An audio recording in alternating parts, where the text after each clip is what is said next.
Hey everybody, welcome back to Leosophy. I got three more questions. These are sort of a philosophical nature. Jump right in. Is freedom being able to do whatever you want? I would say no. When I think about freedom, I think about the ability to be happy. That I think are directly connected, and doing whatever you want isn't necessarily going to make you free, and it's certainly not going to make you happy, because if you're able to do whatever you want, you could still be completely and utterly enslaved by yourself. In fact, I'd say that the most common and pernicious kind of tyranny is self-tyranny. People oppress themselves a great deal because of their own desires, the things that they want.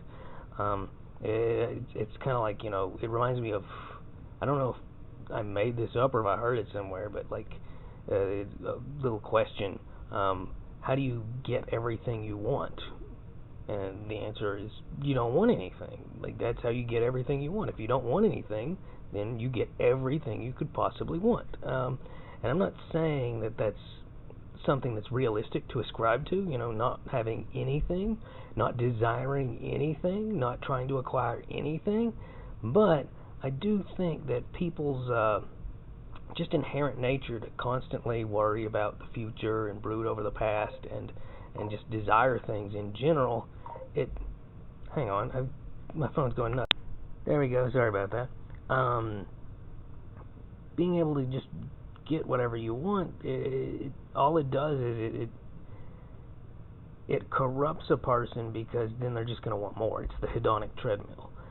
Limiting the things that you want is actually the best way to be free. A great example of this is if you analyze the state of nations, especially the United States, over the past century. Have we become more or less free? Unfortunately, and I'm not saying this to call anybody out, but where libertarians often get it wrong is they think that the only form of tyranny that can exist is the tyranny of the state. But really, if people are utterly dependent on something because of their desires for something, like we are with every flipping gadget that we're connected to at this point, then you can be enslaved by that. A great example, we have freedom of speech. We can say and do whatever we want. And then if Twitter disagrees and bans you, then all of a sudden they start censoring themselves. They censor themselves because of their desire to be heard on a social media platform, for example. It goes hand in hand with this idea that a person's freedom isn't something that's given. It's something that you inherently have, and then you lose only within the confines of what you're willing to lose. Because ultimately, if you're not willing to defend your freedom, you're going to lose it. And in our current state, people have all sorts of things that they want. There are some people who do literally, like celebrities in some instances, they have everything they could conceivably want, and then they commit suicide very often. And well, not often, but you know what I mean. You've seen it. I know you have. It's a great example of how freedom doesn't come from acquiring things. It comes from, or doing things. It comes from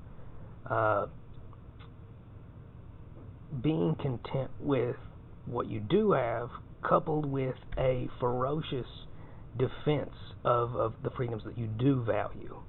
So yeah, I would say that freedom is not being able to do what you want. In some respects, it's actually the opposite.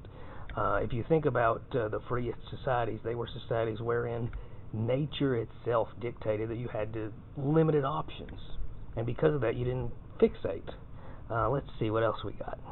Hope that answers it. I know that was a really protean answer. Sorry about that.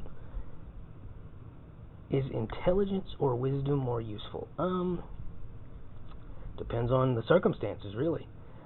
When I think of intelligence, I think of knowledge accrued over time, in which case, if someone has no wisdom at all, then intelligence, they're just regurgitating things. They're not contemplating it at all, and they're certainly not improving on it, because you can't improve on something without wisdom.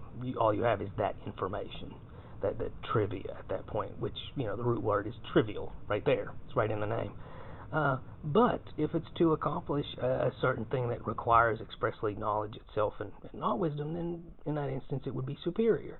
That being said, really the two are dependent on each other. The wisest person without knowledge is not going to be able to really act on that wisdom because they're not going to have enough material to contemplate, to make use of, to expand upon.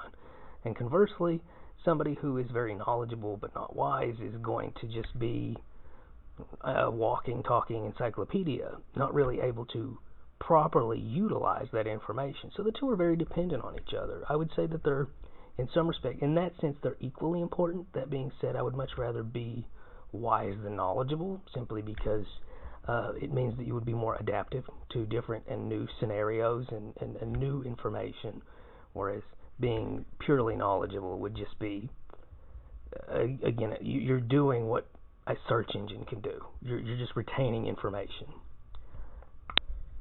Is love? So I hope that answers that question. Last question. Is happiness and love just chemicals flowing through the brain or something more?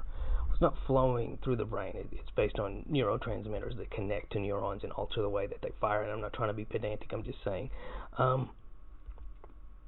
yeah, that's what happiness and love are. They are chemicals, but that doesn't reduce them. I don't know why people think that reduces them. I almost feel like I've answered this question before. But I mean, if you think about it, like when somebody says that, when someone says, oh, well, love is just chemical, happiness is just chemical, well, how do they come to that conclusion? Like, what process happened? A series of chemical reactions in their brain.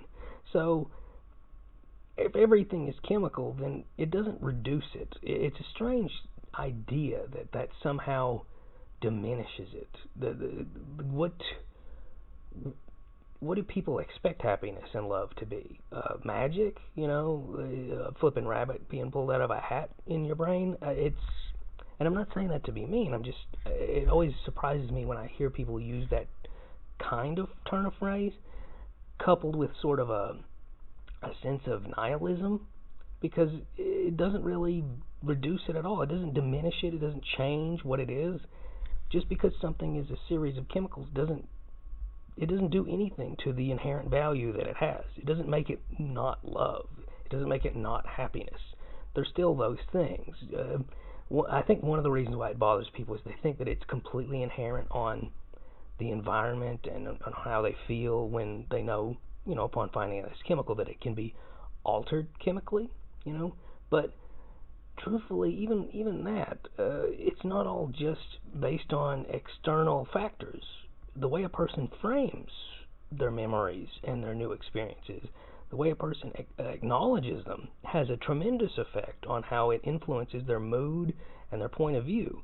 So, yes, it's a chemical response. Yes, it's a series of neurotransmitters, but it doesn't make you less in control of what's happening to you. You can absolutely take charge of those chemical processes, the same way that you take charge of your digestion, for example.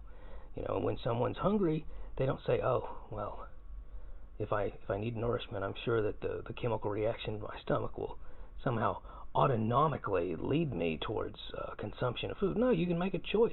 And conversely, you can choose what you put in you. You can put in unhealthy food, and you can put in healthy food, and that'll affect your overall physiology and the way you see the world. It'll affect your mood. It'll affect all sorts of things, the choices you make. Similarly, the way you choose to view things, the way you choose to judge experiences as positive, negative, or neutral, have a tremendous effect on what kinds of chemical reactions you have.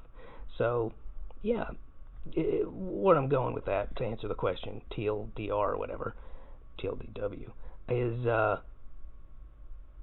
love and happiness and sorrow and all the things that we call the human experience, they are chemical, but they're still what they are, regardless of what the catalyst is, regardless of whether it's chemical or atomic or molecular or magic or anything. That they are what they are. Like, share, subscribe, keep asking questions. Bye.